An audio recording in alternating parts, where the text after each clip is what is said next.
sky is the limit for these running backs in fantasy and best ball, and we are going to break them down for you today. These are guys in good situations that have a ton of fantasy upside, so we're going to tell you if we're drafting them and if their price is right.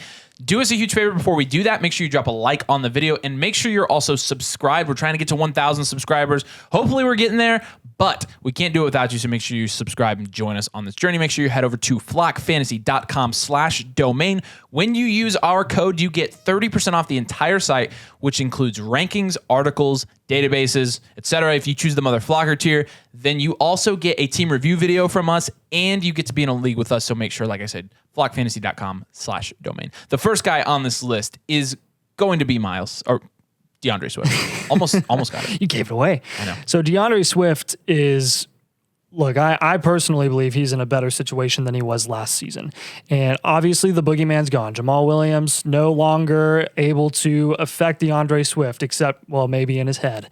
If Jamal Williams really got to Swifty's head and he saw ghosts in Philadelphia. But despite being in a better situation, Swift's ADP has dropped, way further than I ever expected. I understand that it should have dropped from 15.3 last season to maybe 40 this year, but it's gone all the way down to 78.2, which is a very, very reasonable price. So that's at running back 23, going back to back with David Montgomery, who's the running back 2 in the Lions offense and doesn't have that much receiving upside. Well, Swifty, he's got the elite receiving upside here. And while his win rate last year was horrible because of what Jamal Williams did to him, he still had a dang near 40% top 6 finish rate last season, which is what you're looking for in best ball. So even though he was incredibly disappointing, his efficiency was no joke. All you got to do is look at every single receiving metric for a running back and really yards per carry. Swift was up there. And I think the biggest question you're going to have with Swift this year is, can he stay healthy on top of playing more than 50% of the snaps? You really got to couple those together, because even though he missed only like 3 games last season, it almost felt a little bit more than that because he was leaving games early during a couple of games as well. And that really ended up resulting in him not being an effective fantasy asset those weeks. So a little bit skewed there when you're looking at how many games he played. And then on top of that, one of the biggest questions you're going to see that's floating around with Swift is, will Hurts check the ball down? Will Hurts provide enough targets for Swift to do what he does best, which is in the passing game? Can he make things happen? And I understand the question marks there. But to a counterpoint there, I would ask you, why then did the Eagles invest in DeAndre Swift this offseason?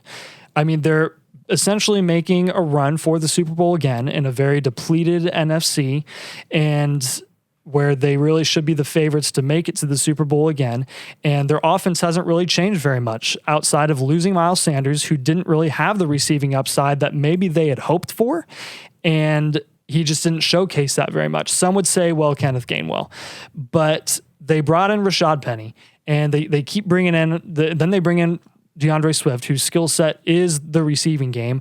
I think the sky is truly the limit for this guy in an offense that is already so loaded. And if you can have an effective running back in the passing game for Jalen Hurts to dump it off when he's under pressure and really protect him more, because Jalen Hurts was not exempt from injury last season, maybe you've got something there with DeAndre Swift. So at running back 23, I think the price is right. Yeah, and the guy that was coming from that backfield is going to be the next guy on this list, and that's going to be Miles Sanders. Miles Sanders, as simple as I can put it, he is a bell cow running back in an offense with a rookie quarterback and very limited wide receiver talent. It doesn't super matter who it is at that point. That person's going to have very high potential for fantasy, period. He actually did showcase significant receiving upside in his rookie season in the NFL. Obviously, if you look at his stats over the years, that has fallen off a little bit. We haven't seen as much of that. But again, he had 50 receptions his first season in the NFL. And last year, a win rate of 12.8%. So above average win rate. His ADP has gone up 2 rounds, which is a reasonable increase in price for a running back whose situation has become even more fantasy friendly. This is almost a warm body getting carries, but the difference is Miles Sanders, number 1, he's shown the ability to produce in the receiving game, but number 2, he's shown the ability to produce on the ground. So when you couple both of those together, it could be very possible this year that Miles Sanders is a low-end wide or running back 1 or a high-end running back 2. I cannot talk, my gosh. Are you concerned about the offensive line downgrade? Because everybody wants to point to this. The Eagles' offensive line is elite. It's one of the best offensive lines in the NFL. That's absolutely true. And we can't lie to you about that. However, the Panthers' offensive line is actually pretty underrated. We watch a lot of franchise guy. He's the guy we like to watch for our rankings. These full team reviews are really, really good. And he actually rated the Panthers' offensive line as a top 10 offensive line when he was doing his deep dive for them this offseason. So right now, Miles Sanders is the running back 20 on Underdog. I think that price is right. I want to hear what you guys think on this as well. But in my opinion, it's a smash buy at running back 20. And I've been drafting a lot of them. Yeah, I agree with you. The price is right here because where he's going around all these other guys is, we always say the term warm body getting carries. Miles Sanders is more than that. I think that's his floor, is a warm body getting carries, and he's going to be getting more opportunities than he did last season in the Philadelphia offense where Jalen Hurts had rushing upside. Bryce Young doesn't have that anymore, and Sanders is going around guys like Dameon Pierce, like Rachaad White, like Cam Akers, like Madison, who have been thrown into situations because previous running back ones in that offense have left, or a guy like Cam Akers who's just, we're just betting on injury for Matthew Stafford in that offense. With Sanders, he was actually paid to play in Carolina for a significant amount of time, and that indicates that he's a little bit more than just a warm body. So I think the chances of him producing at a higher level are better than the guys going around him, and that's why the price is right for him. Hold up. I want to make my case. He always does. Don't listen to him. Yeah, I mean, all these things you're saying about Miles Sanders may be true. But I would rather not take him at his current price and take DeAndre Swift a round later, or James Conner quite a bit later, or Javonte Williams quite a bit later. And so, like, his price is not foul, but I would rather grab a wide receiver there and then grab those guys who I believe to have the same ceiling later on. Okay.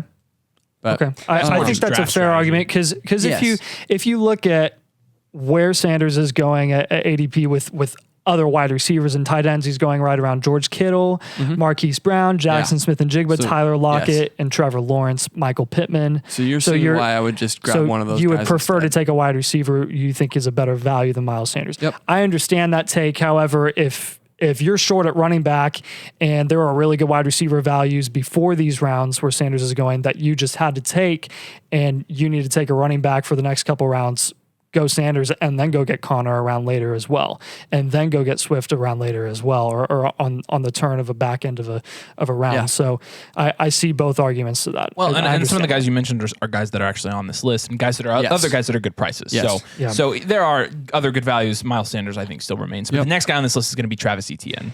Yeah, when you're looking at Etienne, he is the lead running back on a loaded offense in Jacksonville. Really, what Doug Peterson's putting together over there is pretty special. We hope, we think. But you look I actually don't hope. You look at for fantasy. Okay. But when you look at Travis Etienne, he was selected in the first round just 2 years ago. So he is still the lead running back in Jacksonville. Tank Bigsby selected in the third round, I believe, in this last year's draft at the 325 really, so back into the third round. And for some reason, and I understand Doug Peterson generally runs a bit of a committee with his running backs, but I'm not seeing where Tank Bigsby has a skill set that is better than what Travis Etienne has. Tank Bigsby, despite what his name might suggest, is not a big running back. He's not a goal line running back. His BMI is only 28.5, I believe, and Travis Etienne's BMI is actually higher. So if you're looking which running back in that offense is going to get the goal line touches, well, it's Travis Etienne. Last year, Etienne had 45 red zone touches, 9 at the goal line, and he was 9th in the NFL. He was 5th in the NFL in breakaway runs. He was 5th in the NFL in yards per touch. Travis Etienne has not been the elite running back that we suspected when he was selected in the first round out of Clemson. He paired up with Trevor Lawrence. It didn't really showcase the receiving upside that we thought he had out of college, but it is still there. You're not that good in college, and then your skill set just disappears. And for me personally, at RB14 right now on Underdog Fantasy, I'm still taking Travis Etienne.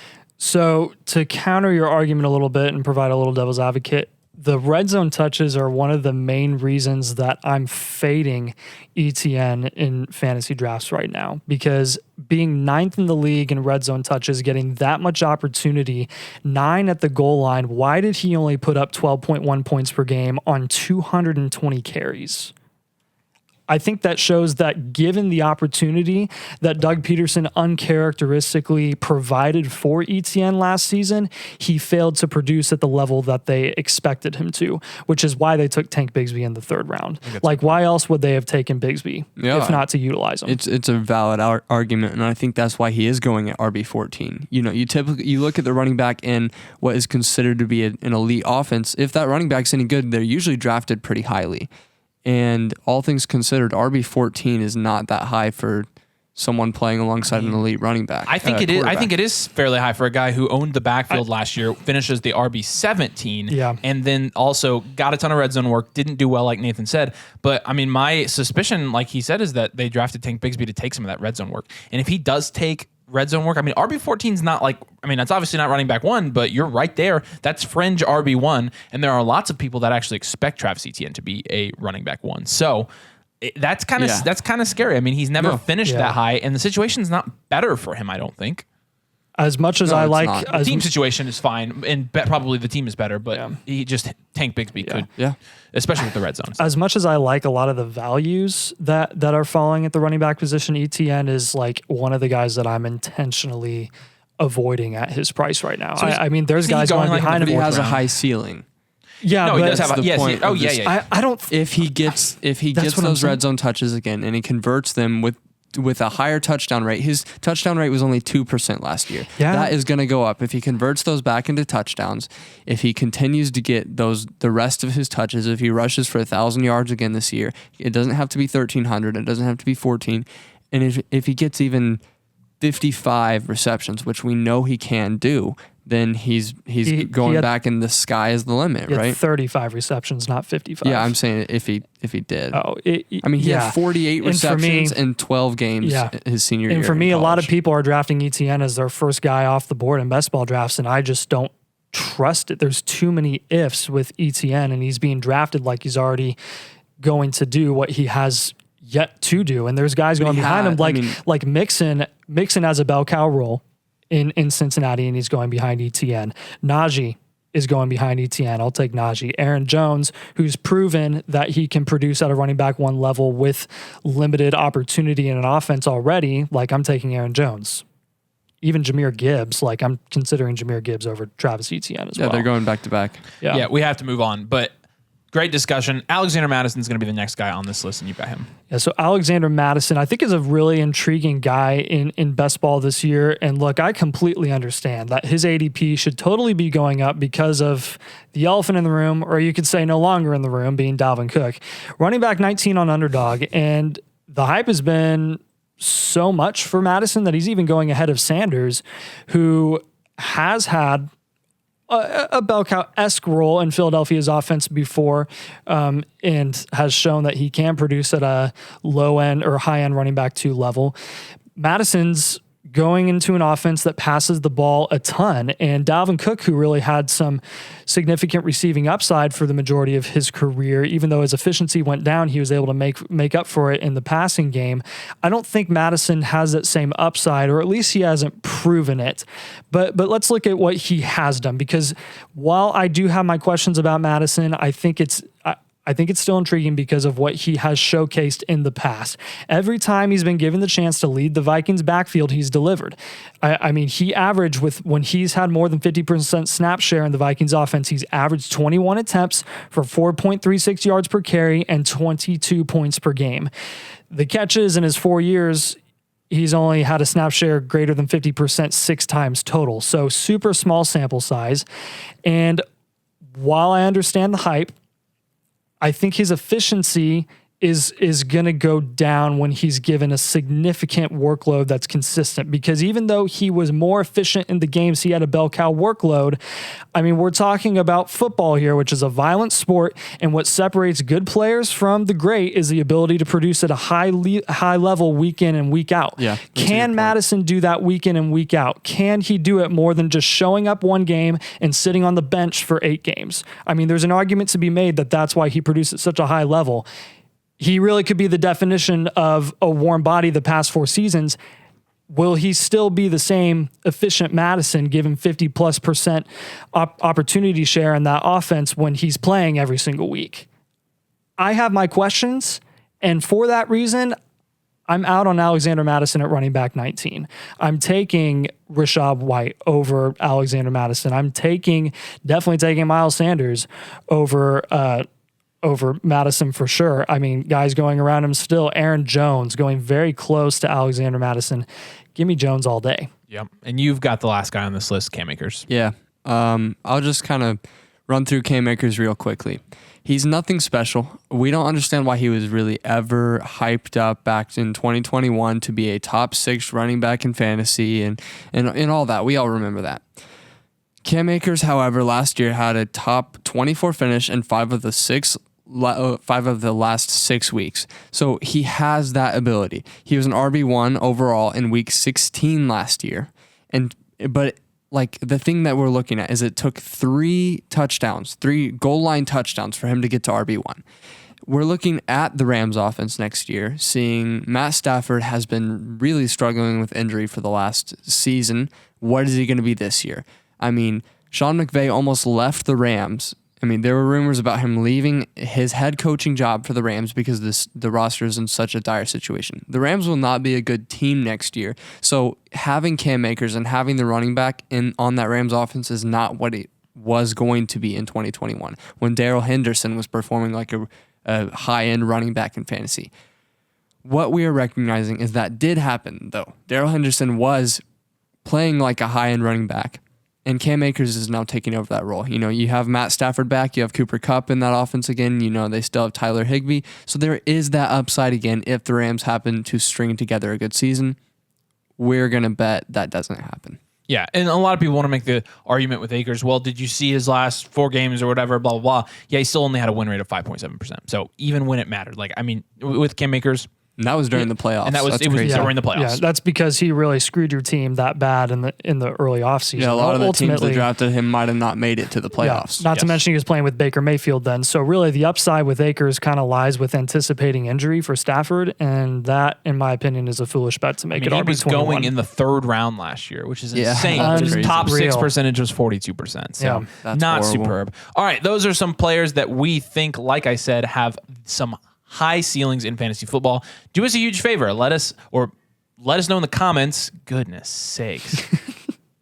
Let us know in the comments You got this. who else you think is has a high ceiling in fantasy football. Do us a favor and like the video, and also make sure you are subscribed. We've got fantasy football content coming out all year long. Make sure you head over to flockfantasy.com/domain to get 30% off the entire site, rankings, articles, databases. You also get access to our Discord, and if you choose the Mother Flocker tier, we will do a video review of one of your fantasy teams. So make sure you head over there. Like I said, code domain.